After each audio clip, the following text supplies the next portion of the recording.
君はいつどこであの世界のことを知ったの？取引に応じなければ、あなたは終わり。おそらく死刑。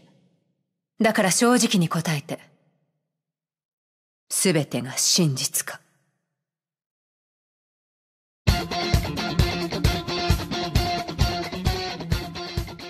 Persona 5 recently released earlier this week and I've been having a blast playing the game. However, there are a few aspects about how Atlus handled the Western release of this game that I'd like to go back and critique so that when we finally get Persona 6 in 10 years' time, they can do a better job of it.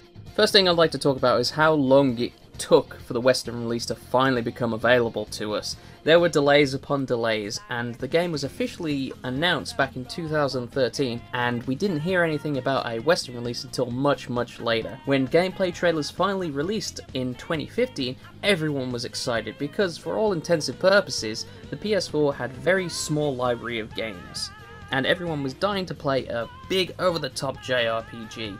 And that wasn't just Atlus fans or Persona fans, or people who are fans of JRPGs in general. Even normal people were excited for Persona 5. But after such a long wait for a Western release, people eventually lost interest in the game. It's a testament to say that Final Fantasy Versus 13 is rebranded as Final Fantasy 15, and then released before your game, Atlus. The second thing I'd like to talk about is the handling of DLC. Before the game was released, Atlus lined out a big DLC schedule. Every week from now until the foreseeable future, Atlus will be releasing little DLC packs which will contain costumes and music tracks. I'm actually quite tempted by these, but they're just too overpriced for me. The game launched with 4 DLC packs, 2 of which are for skill sets and healing items. Add that to the fact that you can now buy Personas. Does this make Persona 5 a pay-to-win game? The Japanese audio and the extra difficulty DLC didn't have to be DLC, it could have been on the disc. Thinking 10 years from now, or 20 years, when the PlayStation Network is offline, you're not going to be able to download these things. You're going to buy a pre-owned copy of Persona 5 and not have a complete game. Sure, you can argue, hey, the swimsuit costumes are free.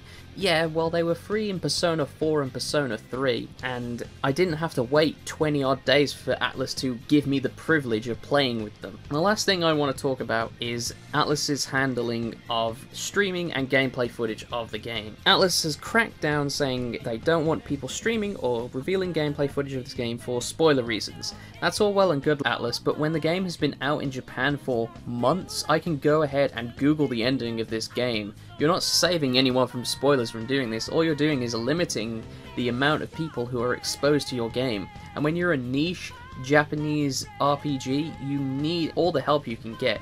I mean, sure, you can say, oh, Persona's not that niche, but if you compare it to Mass Effect Andromeda, which also released around this time, there's going to be a difference in sales. Atlus have said they're willing to lift the streaming restrictions a couple months after launch.